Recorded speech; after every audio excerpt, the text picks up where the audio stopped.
When I was 18, I went to Yugoslavia, behind the Iron Curtain, to work on a MGM movie called Kelly's Heroes. I was a gopher, schlepper, And while there, I witnessed this funeral that was very strange. And basically, I was with a guy named Sasha, who was a Yugoslav assistant director.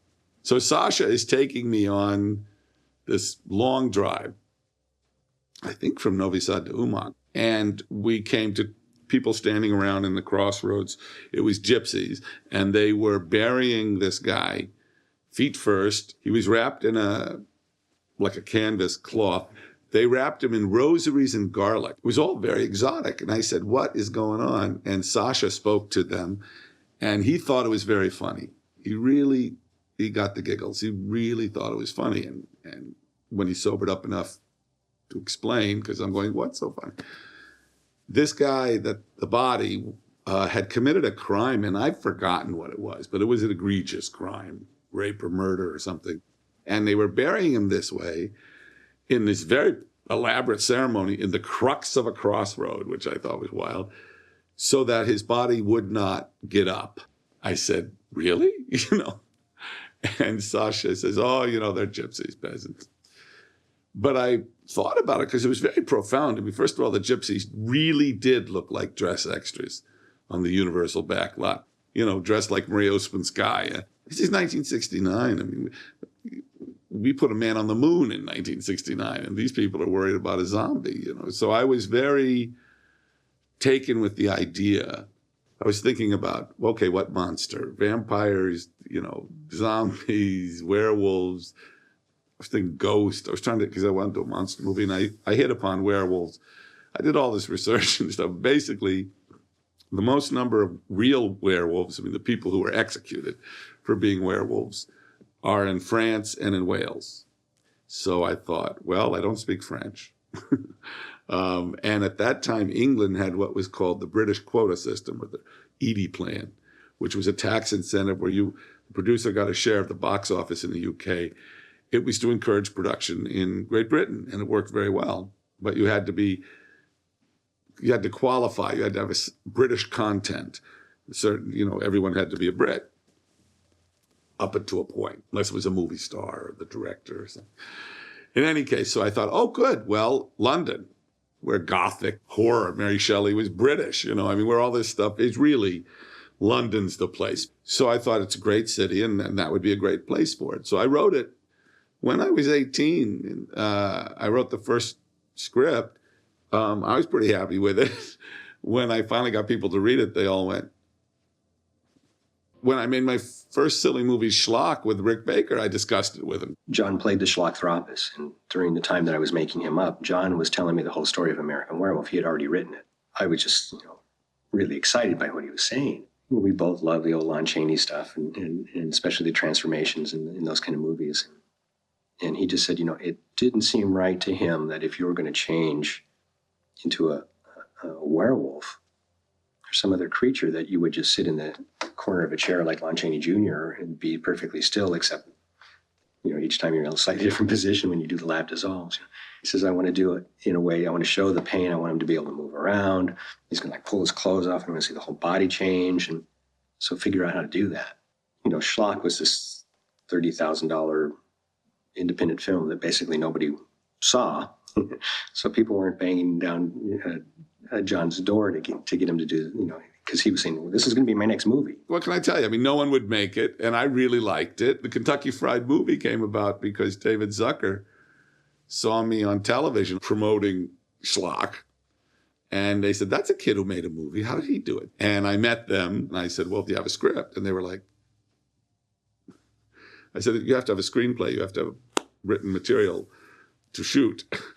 And they really didn't know what I was talking about. So I gave them the script of American Werewolf in London. And that's what they copied, the form, So it was around for a long, because I wrote it in 1969. It wasn't until after Kentucky Fried, Animal House, and the Blues Brothers, those three all were very profitable, that I could make Werewolf. He asked me if I'd like to produce American Werewolf in London with him, and I thought that would be great fun and a great opportunity for me to take on another role. I said it was a $10 million negative pickup, take it or leave it. And they mostly left it. The studios are always looking for reasons not to make movies. And the edgier and more different than the movie is from the cookie cutter that they see, either horror films or comedies or dramas or whatever, the less likely it is to get made. But after Blues Brothers, John Peters and Peter Guber at Polygram, were running Polygram, really liked the screenplay, really got that we could, combine the horror and the comedy elements. And I had kind of given up on it. I figured it was never going to happen. And as the way things work out, I get a call one day from Joe Dante and Mike Fennell saying, we have this werewolf movie we're going to do. And would you be interested in doing it? And I said, yeah. And this was The Howling. I started out doing some designs and working on it and thought this would be my chance to use my transformation stuff I've thought up. And I didn't really want to tell John about it. When I called him and said, hey, I got the money, let's go. And he went, I'm doing a werewolf movie. I was like, what? You bastard. He's like yelling at me on the phone, because well, you're not going to do transformation. Well, yeah, I kind of told him somewhat about how, you son of a bitch. He's like, yeah, screaming at me and stuff. And I go, what I'll do is I'll get out of it. I had this young guy that was my protege at the time, Rob Bottin, and I said, I can turn it over to Rob and I'll just consult on it, and then I'll do Werewolf. I mean, I had great confidence that he could do it. I was probably misplaced, but I still had great confidence that he could do it. I remember he said, well, if we're going to do this, this is now later when I said I had the money. I want at least 6 months to mold, take molds of the two leads, Jack and David, and then so I can work on these prosthetics and things for at least 6 months before we begin principal photography.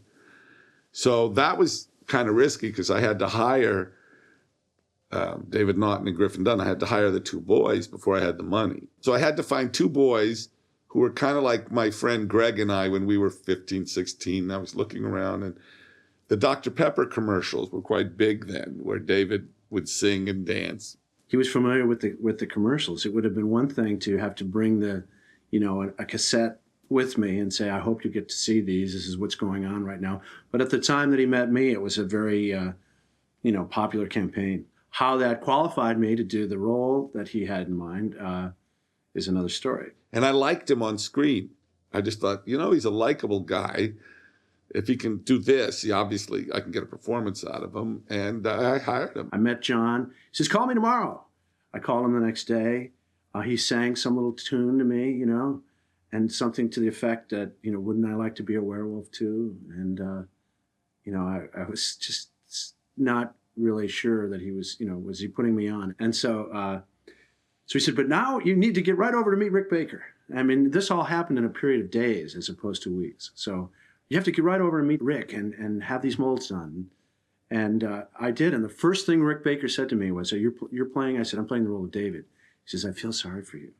And Griffin, I met through casting. I saw 200 people.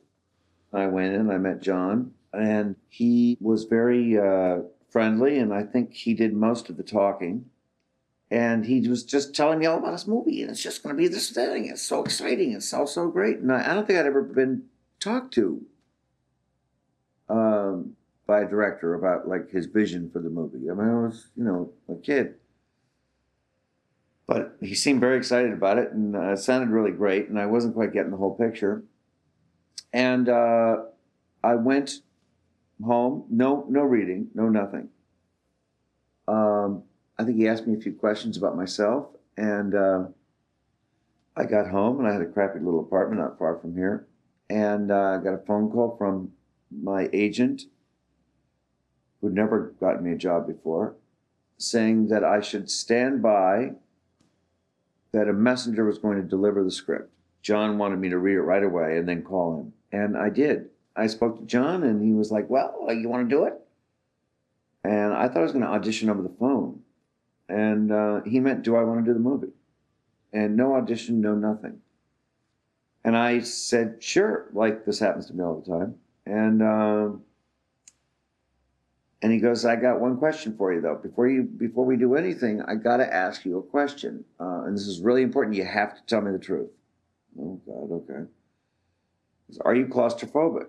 We were thrilled when Griffin came on board. We thought that with David Naughton, we were just couldn't have been better. They played off each other great. Jenny, I'd known for years.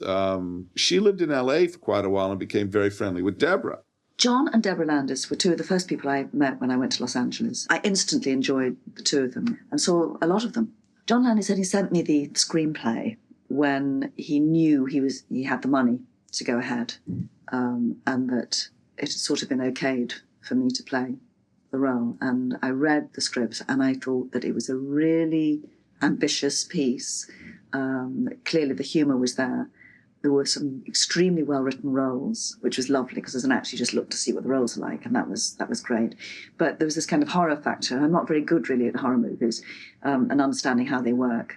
But I knew if anyone could make it, John Landis could. I think if the script had been sent to me by somebody else, I might have thought twice about it. The first time we see them, they're in a truckload of sheep. It's not subtle. They're dead. They're dead from the first frame. Principal photography started in Wales. We went up there first of all to do the thing when they're walking on the beginning of the film, actually. Then walking over the hills to the village with the slaughtered lamb. First day on the set, I felt remarkably relaxed. Knew the lines and understood what was needed, and it was just about being natural. There was a moment where Griffin had snot coming out of his nose and he got the giggles and he was waiting for me to say cut and I didn't. You think to yourself, they'll never use this, but let's keep going because, there's a lot of preparation and you don't want to be the one to stop in the middle of a take. And of course, that's the one they use, in which both Griffin and I are kind of cracking each other up. It was a very important scene to set the tone of the movie and the, kind of the evil, dark quality that that pub, represented. Jack and David had to be outsiders in that community. And when we first see them, it was very important that they almost looked like they were astronauts on the surface of the moon, so that later when they appear in the pub, they really look like astronauts. They really look like they come from a completely different place. I remember thinking, am I going to get away with this? Because it was so much like, classic Western where they go in and everyone turns and looks, and the music stops, and the smoke in the air. And we had to do it in two places, the exterior in Wales and the interior in the Black Swan, I believe, down in Surrey. 5 Point Star was not in the pub, and so I personally drew that up on the wall at the correct position, correct angle. I've been to a lot of pubs across England and in Wales and Ireland, and so I thought it was extremely authentic. I honestly shot in quite a few different places in the wintertime. New York, Philadelphia, Norway. Never been as cold as out on the Windsor Great Park. That was when we had to make it rain, and it was so bitter cold the pipes froze on the rain trees. So we had to wrap them with hot water bottles and electric blankets to melt the ice to make it rain. The wolf sound, I learned later, was a combination of a wolf and there was an elephant sound in there. I think it was played backwards. I can't remember exactly what they did there. I think the first stuff we shot with a wolf was on the moors. We had several different heads. We had what we call a close-up head, which was the one that had the most mechanisms in it. And then we had a stun head, which was hard teeth, and it had soft teeth because we knew it was going to be attacking Griffin. The scene was to be mauled to death and be as enthralled in terror as one would be who would be mauled to death and knows they're going to die and is helpless to stop it and is just going down fighting. And I just went there. I had to go back to the truck for something. And as I was going back, I could hear Griffin Dunne screaming, and it was just so haunting. I mean, it was cold. I was cold. I was walking back to the truck. It was so real, and it just shivers up my spine. I was puppeteering this head, which has this big kind of two handles that you kind of grab, basically make the mouth open and close, and you can kind of turn the head. I remember feeling very sorry for the actor who was playing the wolf, who then had to lie there completely naked, freezing. I said, I need an older man to lie naked, and it's cold. Paddy Ryan's first wolf. He's the guy who did it. He's simply the voice of sanity in the film. And that's all I was aiming for, was just a sort of clarity of straightforward presentation of a sensible man trying to function in the middle of, quite unusual events. Kind of crazy, wild dreams, that was I having. And in the forest, and they've got smoke machines, guys are running through the forest, smoking up the whole place. So it was very eerie just to be there. And on film, it certainly captured. I remember I wanted a strange feeling approaching the bed, and the reveal of David in his opera makeup. It's another one of those makeups that took all day to do, and wearing glass lenses, and all for 3 seconds of film. But it's effective, and nobody really cares that it took 6 hours to do. John said, in the script there was a scene where these things, and it just said Nazi demons. And I go, okay, what's a Nazi demon? He goes, I don't know, something that looks like a Nazi and like a demon. Well, you're trying to think of the most horrific nightmares you can. What's the most terrible? It's losing a loved one. David's not married, doesn't have children, so it would be his parents and his family, and you see them completely decimated by these demons. I just started making them. The first one I did was the one that's in that double dream sequence with the Nazi helmet that stabs Ginny in the dream. And I just figured I'd make this kind of demonic, dead, kind of werewolf-like thing, with a Nazi helmet. I think the second one was the one that's got the kind of face like that. It got it to a point where everything was there, and I handed that one over to Tom Hester to finish. One of the ones I did was was a bald Nazi demon, really sort of very squarish face. And it was fun, really, going into a lot of the detail of figuring out the teeth and how that was going to look. There was another one that we did that was more of just, again, like a werewolf. It wasn't a dead werewolf kind of one that Sean McEnroe finished. I blocked out. The thing I was more worried about was the slit neck thing. You made this neck slit. And I remember just hearing that muffled voice inside. Yeah, I can't see very well in here. I go, oh, that's good to hear. Does John put you up to that? You have this appliance, and you don't want it to go off prematurely because it's going to be a couple more hours back in the makeup chair. So you do anything not to, please, no more makeup chair. And in the end, you get a really good one. It's open and it's gorgeous and it's horrible. And yeah, got it. It's not a dream when you're shooting it, basically. It's for real. The concept of the dream within the dream, I took directly from a Buñuel film called Discreet Charm of the Bourgeoisie. I turned it around and made it into a scare. Jenny did this thing that really shocked me at the time. She falls to the floor and David screams, and then you cut back to him repeatedly plunging this knife in.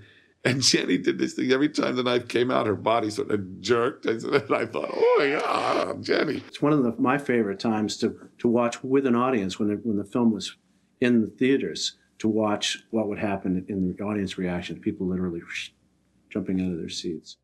God forbid one should have to be sitting next to Griffin Dunne in the morning, first thing before you've had your breakfast, when he's having that ghastly makeup being put on. Griffin was quite freaked out the first day that Rick Baker put the makeup on him. You could see as I'm putting these pieces on him with several different pieces, and kind of sinking more and more in the chair and just getting more and more depressed. And it's like, what's the matter, Griffin? Nothing. Go, no, really, something's wrong. What's the matter? And finally said, look at it. They were putting it on, and first it was all white, and then this little vein thing in it, and then they started to apply makeup, and I saw it was going to look like it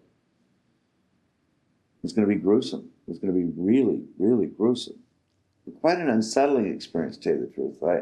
I became profoundly depressed because you got a very strong sense of what you would look like if you were dead. He was pretty shook, and it really took me and John a while to calm him down and convince him that we knew what we were doing. But he finally got used to it. He was a real trooper about it once he got over his initial reaction. The initial test that I did on Griffin, I had blood all over him, and dirt and stuff. And that's one thing where John did have something to say about, and he wanted him to be perfectly clean when he shows up in the hospital the first time, other than the wounds. He wanted it to be, wanted him to make sure that it was Griffin there. So that was stage one. Stage two was a makeup and many more appliances to try to make him look a little more gaunt and a little more rotten. And it was kind of greenish colored. I was a fidgety guy who just wanted to pull it off the minute it was on. It's glue. They glued it to your face. and the heat it would constrict. It was like being eaten alive by ants. The transformation that Rick and I had discussed for years, finally I wanted it in bright light. I wanted no cutaways. He even said to me, make me storyboards. I hate making storyboards, but we did for the werewolf stuff. We really discussed it a long time, and then he realized it. John definitely had input in the stuff that he did in Werewolf, and he also was good about, you're the guy, you're the artist that does this stuff, you do it. Do a certain amount of time to make this stuff. And all of a sudden it was like time to ship stuff to England, and we weren't totally ready. So we had a workshop in England, which was in Richmond, which is near Twickenham. And it was this old abandoned schoolhouse where we finished most of the stuff. The change-o heads were finished there. We punch and hair the change-o head in Richmond, finishing these parts. I mean, John was smart because I said, the makeups take a while. So we can't do a lot in a day. So he figured the transformation would be like a post-production thing. It took us a week to shoot it. We'd shoot 1, maybe 2 shots a day with David Naughton in a makeup preparation for maybe 4 or 5 hours. 6 days of shooting, 10 hours a day. 5 a.m. call and come out in the afternoon. It was a long week. I always thought if your body's going to go through such a huge change, it's going to hurt. I wanted it to be painful. David was going to rip his clothes off. He says, I'm burning up or whatever it is, and be standing there in this brightly lit room. And, the first thing that happens is his hand, he brings his hand up. And had a really simple mechanism in it. Basically, if you have a syringe with the plunger out and a plastic tube going to another syringe with the plunger in, and you push the plunger in on this syringe, that plunger goes out. Real basic pneumatic ram. So it's basically this plastic piece with 4 syringes in it. You push this plunger and the hand would stretch out. Cut around to the other side. It's one that we sculpted, stretched out. It's got the beginnings of a pad and the fingers kind of bent in a wolf-like position. Bill Sturgeon is on the floor holding this rod that the hand was part of, and David's real arm is just down, and we tried to align it so it looked like that was his hand sticking out, which without elbows out of frame. David he didn't have chest hair, he isn't hairy at all. The first thing we shot with David was him with the most amount of hair glued onto his body. And I said to John, more practical for us to shoot that first and then trim the hair and then shoot this and then trim the hair and shoot this, pull some hair off and trim it and then shoot this one. So that's kind of what we did. So we didn't shoot it necessarily in sequence. Once David's change-o hand stretches out, we had a makeup that matched that. So it was an appliance hand, that kind of ended here. It was with David's real thumb, but his fingers were inside the palm because the palm stretched out and they were like sculpted fingers. I just remember this day when we were putting this makeup on him and vividly remember David eating some fish and chips with these stupid hands on that he couldn't do anything with. Some of the most startling effects were the easiest to do, like the hair growing out of the flesh. Did he tell you how he did that? He just this flat piece of this smooth-on urethane that with hair punched through it. He just did all his hair and then he pulled it backwards so that you just screened it backwards and all the hair came out. It was really simple stuff. And I remember we were all doing that one particular one, the change her back. And we were doing that for most of the day. It was all pneumatic with plungers, and we were blowing air through tubes to get them to do the effect. It was cleverly set up so parts of his bodies were obscured by pieces of furniture and things, which made it easier for us to be able to just do these individual parts and not have to make up his whole body. Then he rolls over and he lands on the ground. That's the big stretched out body that was, David in a hole in the set.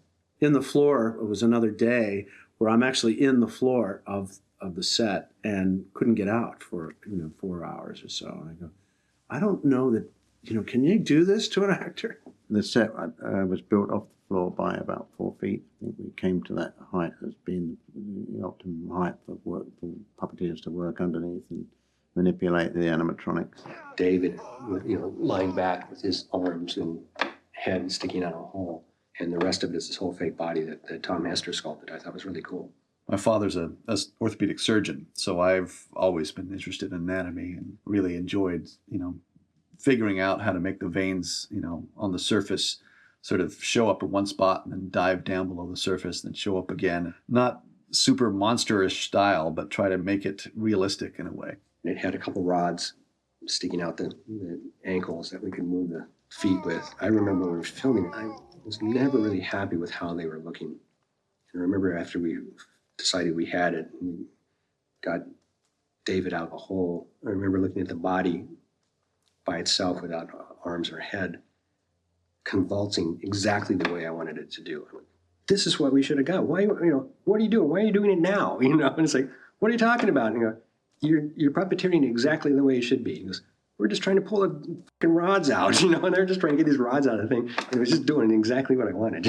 So then David had an appliance on that looked like the change-o head number 1, with hair and more hair around his neck and stuff. I mean, these appliances, there were pieces that throughout that would be applied to your forehead and nose, and then they'd blend it, and make it up, and then add hair individually, strands of it. David was really a lot of fun to work with. He was no problem, and he had a hard part, and he had a lot more to deal with the makeups and the long makeup time. When we put him in the hole in the ground for the transformation thing, I remember that being something like 10 hours of us goofing around and where he couldn't move. But he was great through the whole process. Purposely, John wanted the head to change last. He didn't want the head to change very much because he wanted the transformation to, basically kind of almost climax with the head change. All the changeable parts we made out of a urethane that this company called Smooth On made. That was a new product at the time, and it had like an A, B, and C component. The A being the base material, and the B being the catalyst, and the C was a plasticizer. So you could plasticize this to make it more stretchy. So we did some tests, and we did like double the amount that they said you could do. So we had this really stretchy rubber. I also thought it would be something that would probably last. I was really wrong. The plasticizer continued to work on the urethane until it just turned into snot. And we also found out plasticizer attacked any kind of plastic that it was around. And we found this water-extended resin. It was this weird thing. I don't know how we found it, but it was a different kind of resin, and it ended up working. So that's what we made the mechanisms out of. Took a life cast of David Naughton, and then Rick sculpted from there. So he did the sculpture, did the mold. Once you do the mold, we core it out a certain thickness, and we ended up with this, which is the core that the skin goes over. And at that point, basically just cut all the pieces out, put the mechanics on, and just keep working it until it's in exactly the right place to give the effect we're looking for. I was worried about making eyes that looked real enough and getting the eye mechanism to work in this head that was going to be stretching and moving. And we purposely closed the eyes in the change head. The eyes are squinting up in like pain because I just knew it was going to be a problem to make the eyes look right. We took a life cast of David Naughton, making a pained expression. And again, I used a clay press out of that cast and then sculpted the nose a little bit more like it's starting to change, and just changed it enough so it wasn't just human David. It was just a face cast, and then I sculpted the rest of the head and the shoulders to make the first change-o head. And then I did another one, which was the second stage change-o head. On that one, it's asymmetrical. One side is more human, one side is more wolf-like. And my thinking was it could start shooting on the human side. It would turn, and then it would get more out of the change-o head. But we found out as we were shooting it, when we turned the head, in the faster and the more movement there was, you actually didn't see the stretching out of the face, which was the kind of big payoff of this whole piece. So we ended up not using it that way with the turn. We ended up just with a straight profile with it, kind of stretching and shaking as it goes out. We spent all this time making these change-o heads, and it really took very little time to shoot it. John would say action, and we'd pull our lever that stretched the face out and push the plungers and turn the head or whatever we did, shake it a little bit, and cut. That's it? We were working this for months. It's like we do a couple takes and that's it. He goes, does it do anything else? No. I said, well, we've got it. And I go, yeah, that's disappointing. It's like we spent all this time and we can shoot it in a couple minutes. Suspicious if the room gets darker for some reason. It's mainly because we didn't want it to go all the way to the hairy wolf creature, but we wanted something there. So that very last thing that you see in the transformation was something that we just built in the last minute. It was mostly Tom Hester. We had an additional casting of the body for the transformation scene. So we used that, folded it up into a crouched position, and then just fabricated some foam arms and shoulders. And I think there was a head, there was another casting from the original wolf mold. I took that and carved it down, shrunk it down a little bit so it wasn't meant to be as big as the final werewolf. So it was all sort of cut and paste polyfoam, and then I put latex over the surface of it and laid hair on the body, and that was set up as a rod puppet that we worked from underneath. It was brilliant. It was and very modest with it too. And he just got on, did his job and made it happen. You just stood there and watched it happen, and it was amazing, and we all thought it was magic. It was definitely the biggest thing I had done to that point. The transformation takes place in this brightly lit room, which I wasn't too pleased about. It's nice to have shadows and moody lighting to kind of hide things a little bit. It was totally outrageous for me to ask him to have it done in bright light. We used the song Blue Moon 3 times. And the third time was in the main title, and it was never intended to be used there. That was supposed to be Moon Shadow by Cat Stevens. I love the song, but if you listen to it, it's sort of light and airy, but he's talking about dismemberment. Quite a grisly song. We're horrified to find out that Cat Stevens felt that we couldn't use his music that way. He decided werewolves were real or something and didn't want to have his music used in anything. Bob Dylan had the same problem for different religious reasons, but also religious reasons, for not letting us use his version of Blue Moon. It was very ethereal, Bob Dylan's version. I liked it a lot. And at that moment in time, Bob was born again, and I couldn't buy it for an R-rated film. It's really tricky to do it, and people do it all the time, and it's usually not very good, and they're just trying to force in songs to sell albums. In this case, I thought we did okay in terms of using the pop songs to drive the story. Well, it makes it sort of a time capsule. I can't hear some of those songs without thinking of the film. I'd seen a film many years ago called Raw Meat about this guy living in the subways. And I just remember thinking, what a wonderfully creepy place a subway is. I just thought, this is a good place for murder. I was ill. There was a flu going around London, and I got it. And I'd lost a lot of weight, and I felt very weak. And of course, the last thing you want to do when you feel like that is do what we did down at Tottenham Court Road Tube Station. I filmed all night. About 4 o'clock in the morning, all the oxygen had disappeared. I think there was something wrong with the Steadicam remote, so we couldn't get everything absolutely pin sharp. So we're doing a lot of takes. And Ray, the Steadicam op, was following me, and I thought I was going to die. It was unusual to actually undersling the Steadicam, and I had a bracket made whilst working on a previous film, and I was able to drop the camera down to about 3 foot above the ground, which gave a lovely effect of the wolf's point of view. John asked me to do a running shot with Mike, and the normal thing in those days was to ask Mike to just cut their speed down, because when the camera is traveling with them, it looks fast enough as it is. But John didn't want that. And so I had to do this flat out. I said, when he falls on those escalator, I want it to really hurt. Todd, are you all right? He was fine. But that's a good stunt. That shot, last thing, the camera comes up, and I'm on the staircase. And John is saying, I want to see death in your face. We wanted to shoot in the Royal Zoo. Fortunately, John had some connections to a member of Parliament, and I was able to get to the authorities. It took me a couple of days to convince them that, we would shoot before with a naked man in the zoo. We would shoot before any parents would bring young children there. They were interesting, the wolves, because they were wolves. What makes you nervous about any wild animal, makes you nervous about wolves, is you think they're big dogs, but they're not. They can turn around and go, You read it in the script, it doesn't look like a big deal. Hey, wakes up at the zoo. It was one of those things that you just, stay in character. And the only time it gets awkward is when they cut. And now you're just a naked guy standing on the street corner. That was so funny because, again, this was a woman who didn't know what was, going to be done. So there's going to be a man coming out from around this bush, and he's just going to say something to you. So you just are startled when he comes out. That was literally the direction that she was given. I remember talking to her afterwards. She said, I didn't look down.